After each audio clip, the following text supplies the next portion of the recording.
পারের ব্যত্যয় ঘটিলে।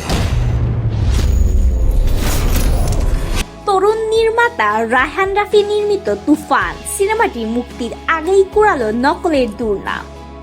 সিনেমাটি টিজার প্রকাশে আসতে আরেক দফা হাসাহাসি রাফির নির্মাণ নিয়ে। অবশ্যই এই পরিচালকের বিরুদ্ধে নকলের অভিযোগ নতুন কিছু নয়, তার উপর আসা নকলের অভিযোগের ফর্দ বেশ লম্বা। কপিরাজ শব্দটি যেন রায়হান রাফির পদবি হয়ে উঠেছে। মঙ্গলবার 7 মে ছবির অফিসিয়াল টিজারের ছবির নায়ক শাকিব খানের ফেসবুক পেজে প্রকাশ করা হয়। এর মেকিং এ ভারতীয় সিনেমা কেজিএফ ও অ্যানিমেলের মিশ্রণ খুঁজে পেয়েছেন নেটিজেনরা। এরপরেই রাফিকে একহাত নিচ্ছেন সিনেমা প্রেমীরা। রাহাত নামের একজন তো তুফানকে সরাসরি কেজিএফ ও অ্যানিমেলের কপি বলে ফেলেছেন।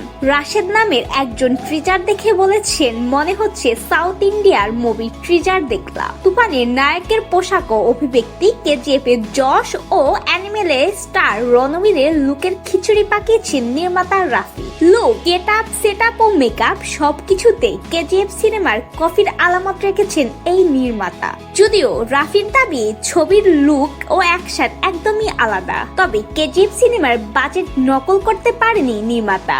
বড় বাজেট না থাকায় ছোট ছোট অস্ত্রশস্ত্র দিয়ে কেজিএফ এর স্বাদ তুফানে মেটাতে চেয়েছেন নির্মাতা। কপির অপবাদে অবশ্যই নির্মাতা রাফির কিছুই যায় আসে না। এর আগেও এসব অপবাদে টলাতে পারেনি কপিবাজ পরিচালককে। টিজার মুক্তির পর রাফি জানান, তুফান তার লাইফের একটা ড্রিম প্রজেক্ট। দেশের একজন নির্মাতার স্বপ্ন ভারতীয় ফিল্ম ইন্ডাস্ট্রি থেকে আমদানি হতে দেখে হেসেছেন নেটিজেনদের অনেকে।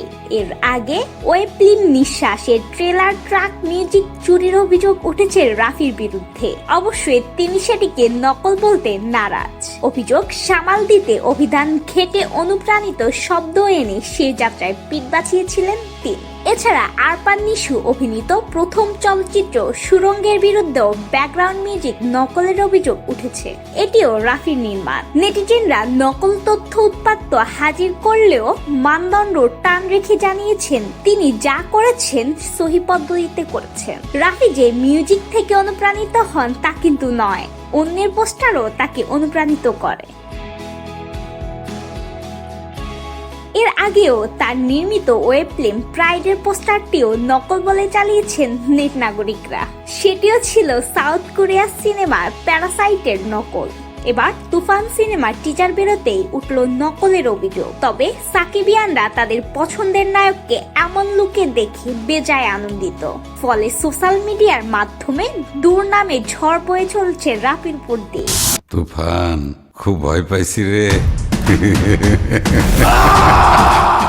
আসছে ঈদুল আজহায় মুক্তি পাবে তুফান। এই সিনেমায় আরো থাকবেন চঞ্চল চৌধুরী, মিমি চক্রবর্তী, নাবিলা সহ অনেকেই। পারের ব্যত্যয় ঘটিলে।